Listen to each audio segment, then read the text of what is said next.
apakah kalau Bapak jadi presiden akan membuat pengadilan HAM? Pertanyaan nomor kedua, apakah Bapak bisa membantu menemukan di mana kuburnya yang hilang agar mereka bisa berziarah? Soal ditanya kuburan kok Pak Prabowo yang nanyain. Oke, baik. Di sini ada dua aktivis 98. Emang Pak Prabowo menjadi petugas kuburan? Sejak kapan Pak Prabowo jadi petugas kuburan? Ditanya kuburannya, emang dia petugas kuburan? Oke, makanya ngawur.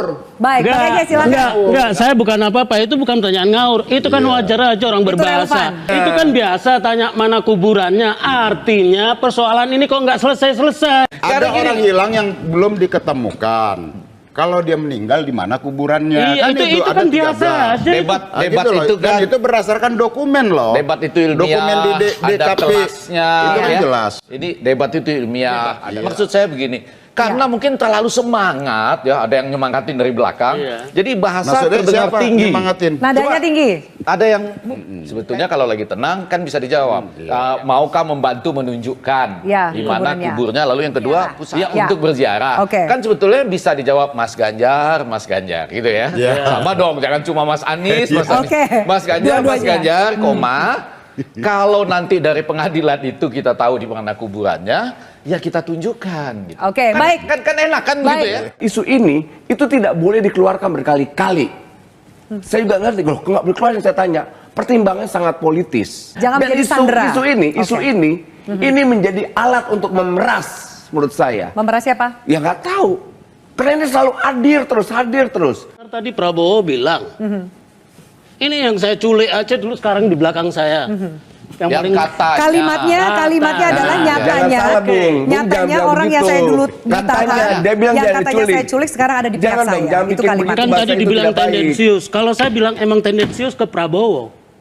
Memang selalu dia, kok ditanyakan terus. Lah kalau dia nggak jago lagi, nggak maju lagi, ya nggak ada pertanyaan itu. Jadi ini pertanyaan memang khusus. Dia bilang politis atau tidak? Itu politis atau tidak? Ya politis dong, ini problem negara kok. Nah, kok persoalan persoalan kemanusiaan kok jadi persoalan politis? Persoalan kemanusiaan di mana? Di ruang apa? Di Republik Indonesia. Itu persoalan di Republik Indonesia. Anda sudah selesai? Saya mau tanya, Prabowo pernah dipecat nggak sama Wiranto? Soal apa? Soal apa dia dipecat? Kan nggak mungkin nyolong motor. Soal apa?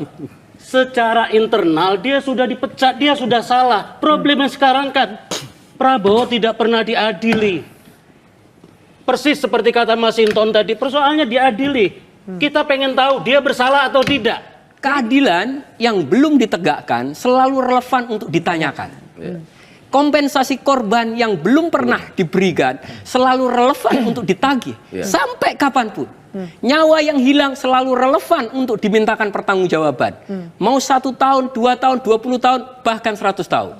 Tanggapan Anda ya soal karena ini Prabowo sebagai orang yang diduga kuat dan diputuskan oleh Dewan Kehormatan Perwira, dia memang bertanggung jawab atas itu.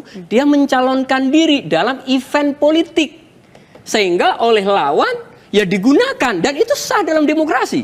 Nggak ada yang salah dalam konteks demokrasi. Bahwa itu politis, jelas politis. Bahwa itu dipolitisasi, oh jelas dipolitis. Kalau dia nggak punya kesalahan itu, dia tidak punya nilai politis.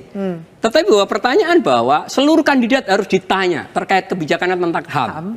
Tapi bahwa kemudian Prabowo mungkin lebih sensitif karena itu dianggap politisasi ke arah dia, karena dia bahkan oleh Dewan Kehormatan Perwira yang di situ anggotanya ada Pak SBY juga, dia memang diduga kuat, dinyatakan sebagai yang bertanggung, nyampe dia dipecat. Bahwa kemudian dia tidak berhasil dia bawa ke mahkamah militer karena dia masih powerful, menantu presiden, mantan Danjen Kopassus.